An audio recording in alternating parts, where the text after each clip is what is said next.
Abandoned places tell stories, not because they want to, but because something interrupted them.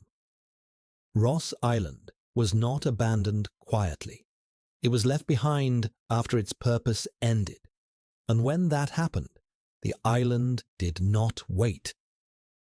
Once, this island was the center of power. Administrators lived here. Officers walked its paths. Orders were written, stamped, enforced. From Ross Island, an empire governed distant lives. Now, only the structures remain. At the end of the 19th century, the British Empire chose Ross Island as its administrative heart in the Andaman Islands. They built carefully: stone buildings, churches, residences, a bakery, a printing press. Every detail reflected control. This was not a settlement meant to grow. It was designed to command. Ross Island existed to organize people it rarely understood. Officials lived apart from the local population, comfortably, deliberately removed. They imported food, imported water, imported routine. Life here was meant to feel ordered, predictable, unchanging. The island was small, but its influence extended far beyond its shores. Decisions made here shaped lives elsewhere: punishments, transfers, permissions. For a time, it worked. Daily life on Ross Island followed a strict rhythm. Mornings began with reports, afternoons with correspondence, evenings with routines designed to feel familiar. Meals were scheduled, clothing was imported, social life was carefully contained. The island was meant to feel civilized, even as it governed punishment elsewhere. Power here was quiet, administrative, rarely questioned. Distance made decisions easier. The consequences of those decisions were never visible from the verandas or offices where they were signed. But power built in isolation is fragile. The island depended entirely on supplies brought from elsewhere: fresh water, food, maintenance. Nothing here was self-sustaining. Ross Island was not meant to endure change. It was meant to remain unchanged. In 1941, the illusion cracked. A powerful earthquake struck the region. Buildings shifted, foundations fractured. The ground itself reminded the island that it was never fully under control. Repairs were attempted, walls were reinforced, cracks were covered, confidence was restored on paper. But the certainty was gone. Something fundamental had shifted. A year later, the Japanese occupation forced the British to leave. Administrators departed. Documents were abandoned. Residences were emptied. Ross Island was not ceremonially closed. It was simply left. For a short time, the island existed in an uncertain state, not yet reclaimed, not yet forgotten. Objects remained where they had been used. Paper decayed in drawers. Furniture stood untouched.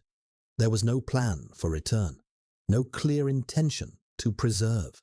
Without people, the systems that had sustained the island lost their meaning.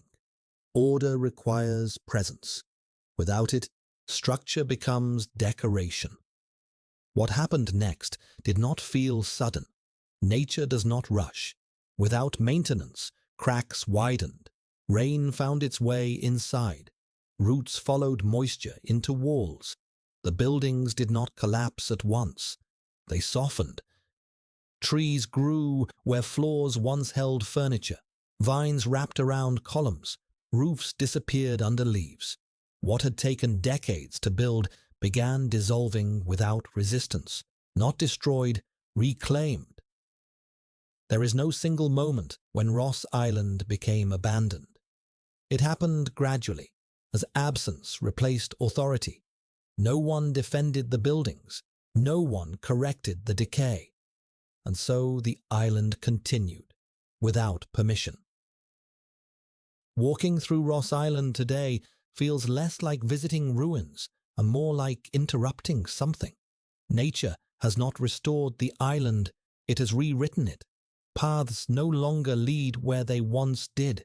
Rooms open into trees, walls frame sky instead of ceilings. The island does not feel empty. It feels occupied. This is what makes Ross Island unsettling. Nothing violent occurred here at the end. No final battle, no dramatic collapse, just departure and time. Empires often imagine themselves permanent. Their buildings are designed to last.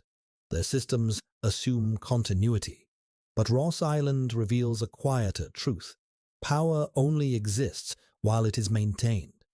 Empires often confuse structure with permanence. They believe stone will carry intention forward, that systems, once built, will sustain themselves. Ross Island was designed with this belief. The buildings assumed continuity. The routines assumed obedience. The island assumed the world around it would remain predictable. But power does not live in walls. It lives in attention, in repetition, in constant reinforcement. When those things disappear, authority does not collapse dramatically. It simply becomes irrelevant. When attention leaves, control dissolves quickly. Nature does not oppose authority. It simply outlasts it. The roots do not care what a building once represented. The vines do not recognize borders or titles. They respond only to opportunity. Ross Island was once the center of command. Now it is a place where structure and intention no longer align. The walls remain, but the meaning has drained out of them. What is left belongs to something older. There are no warnings here, no signs explaining what was lost. The island does not instruct visitors how to feel.